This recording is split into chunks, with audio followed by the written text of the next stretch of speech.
Eu sou Jaqueline Signoretto, sou socióloga, faz mais de 20 anos que eu pesquiso políticas públicas no Brasil, em especial a questão da violência e da justiça criminal.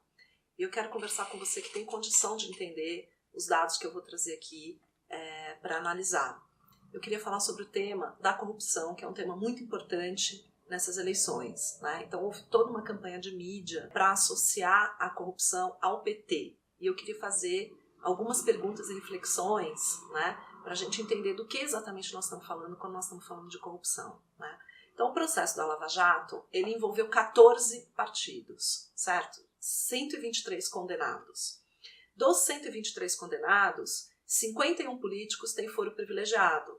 Por isso, eles ainda não foram presos e alguns deles sequer puderam ser investigados porque ocupavam altos cargos, certo? Então, associar todos esses esquemas de corrupção, porque não é só um esquema de corrupção, ao PT, é um procedimento de seletividade da informação, né? Porque existem 14 partidos, entre eles o PSDB, o PT, o PMDB e o PSL do Jair Bolsonaro. Todos eles estão envolvidos, certo? Até agora, no PT, houve 6 condenados pela Lava Jato. 6. De 123 condenados, 6 pertencem ao PT, certo? Políticos ficha suja. Vamos lá. O partido ao qual Jair Bolsonaro fez toda a sua carreira, que é o PP, tem 44 políticos ficha suja. E não se tem conhecimento que o Jair Bolsonaro tivesse feito qualquer movimento por dentro do partido para expulsar ou para investigar os seus companheiros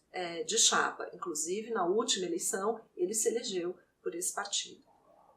O PT, no total, tem 42 políticos ficha suja. Atualmente, na legislação que está terminando esse ano, o PT tem 60 deputados. É uma bancada muito grande, né? E 42 políticos ligados ao PT são ficha suja. O PSL tem 18 políticos ficha suja. Só que a bancada atual do PSL, não a que vai assumir, mas a que já está eleita nessa legislatura, tem 8 deputados, né? Então essa bancada pequena, esse partido pequeno que chegou até aqui, tem 18 políticos ficha suja. E a pergunta é o seguinte: o que é que o PSL atualmente está fazendo para expulsar esses políticos da sua legenda? Não está fazendo nada, né? Esses políticos ficha suja continuam abrigados dentro da legenda do PSL, né? Bom, então vamos falar sobre PT e corrupção. Nos governos do PT, a Polícia Federal ganhou um grau de profissionalização que ela não tinha antes, certo? A Polícia Federal recebeu investimentos e autonomia para executar o seu trabalho de maneira profissional.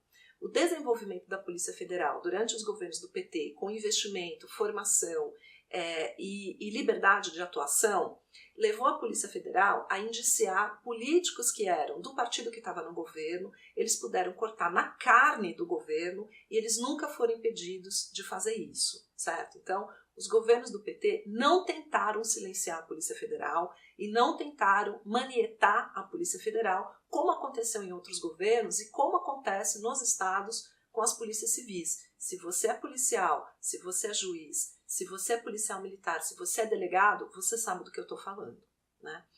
Então o governo federal não fez isso. Além disso, sempre foi uma política dos governos do PT indicar para as altas posições, para as posições de cúpula, no Ministério Público Federal, na Advocacia Geral da União, nesses cargos, né, que exigem lista tríplice, sempre foi indicado o mais votado, e não aquele que era filiado ao partido.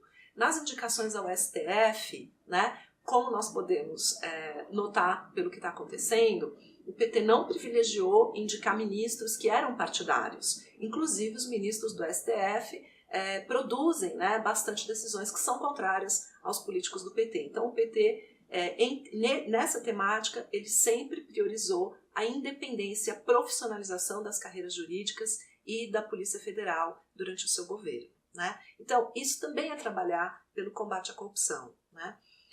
O Fernando Haddad, em São Paulo, foi eleito em 2012, já no momento em que se questionava o tema da corrupção, né? Um dos seus primeiros atos foi criar a Controladoria Geral do município, né? Que além de investigar as máfias do ISS dentro das redes da prefeitura, os funcionários da prefeitura e tudo mais, conseguiu repatriar, certo, dinheiro para o caixa da prefeitura. Dinheiro esse que foi utilizado para construir e equipar creches nas periferias de São Paulo.